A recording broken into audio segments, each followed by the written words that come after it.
Welcome back. And now we move on to the second biggest scandal in U.S. history after Russia collusion, the massive Democrat cover-up of Joe Biden's mental capacity and the use of the autopen to shape and make U.S. policy.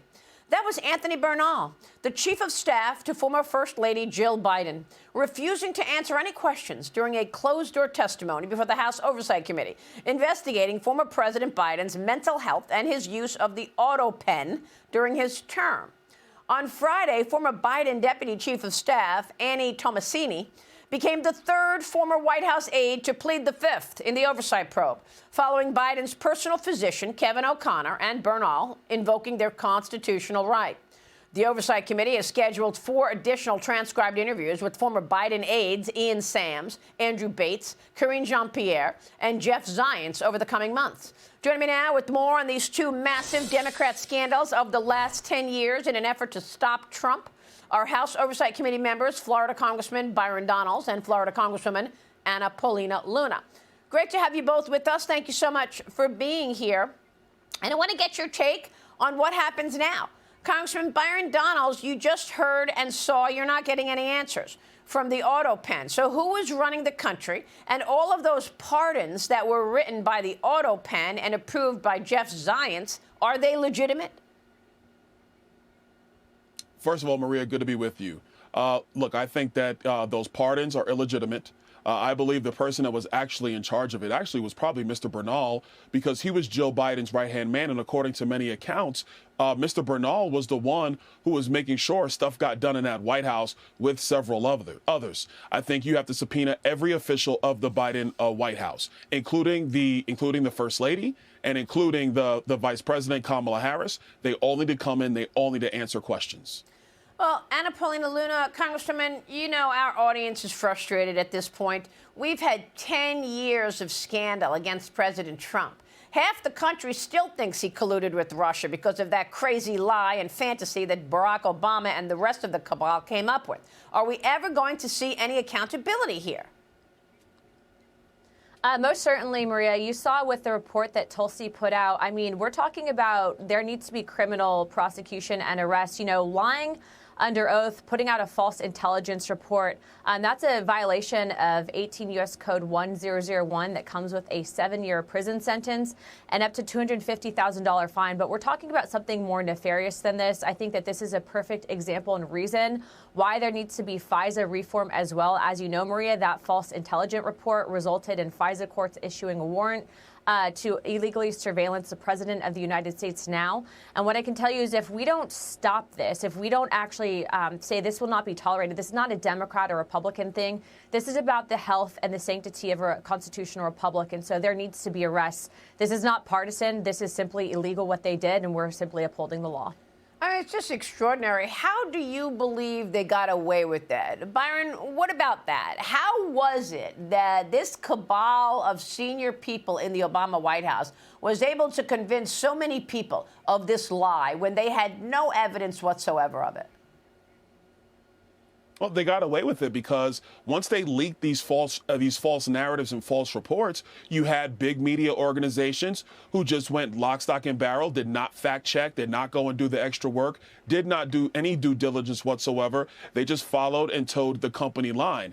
And then you have the deep careers in the intelligence community who either they were afraid of being fired or having their clearances revoked, or B, were so concerned about a Donald Trump presidency that they felt it was okay to concoct false information into the American people, into the body politic. So Anna is completely correct. There need to be arrests on this matter. People need to go to jail on this because this is about the republic. This is not about one president. It is about the presidency and the continuation of our country.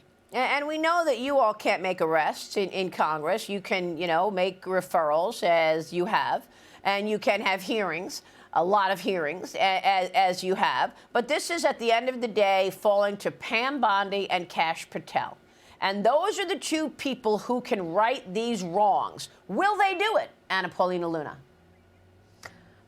You know, I feel like this is an easy layup and an easy win because there's a lot of evidence and a lot of public outcry to do the right thing. Even if there wasn't, they should do this, right? But I do feel like that they'll be making this right. And I will say, Maria, you know, Congress can, under inherent contempt, make arrests, but the votes have to be there. And as you saw last time with Merrick Garland, 4 Republicans protected Merrick Garland from releasing those hurt tapes.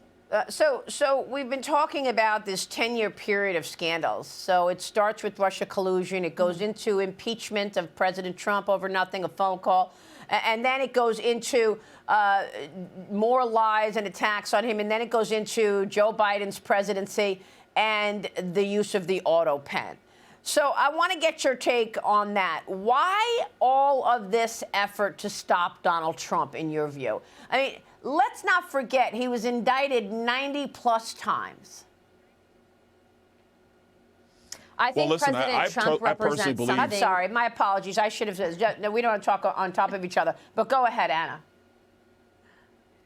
I was just going to say, I think that President Trump represents everything that the uniparty and the establishment is against. As you're seeing, Maria, this is not something that's just a political talking point. We have evidence that they did try to stop him in every way possible, not to mention there were not 1 but 2 assassination attempts on the president. So I think when you're looking at what the power structure is in this country, it's typically been, you know, corporate interests controlling politicians, people that have never been business owners, business leaders in this country, and they've done politics for their entire professional career, which is everything that our founding fathers stood against. And so both Byron and myself, through all of this, have been very happy to bat for the president and to defend him because, as you're seeing right now, this is the core definition of corruption.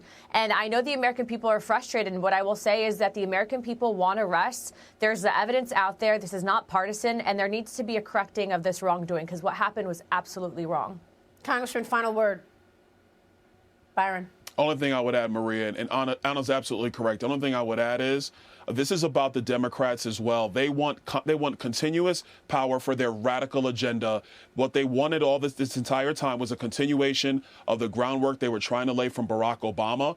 Donald Trump was the stopgap to that, and they were furious, and they did not respect the will of the voters. And all they want to do is bring the radical ideology, whether it's gender right ideology in schools, the crazy energy policies they've brought to the United States, the crazy environmental policies, which are slowing our country down, and terrible economic policies, which will empower Washington and not the American people. And Donald Trump's movement has always been about putting the American people first, putting Washington last. That is something that the Democrats abhor. And so they went to any means necessary to try to stop his momentum and stop his movement. But we found out once again that they've lied to the American people. They have betrayed the trust of the American people, and they should never be allowed to have power again in the United States. I mean, it's just incredible the lengths that they have gone to paint a picture of a man who they deemed as dangerous to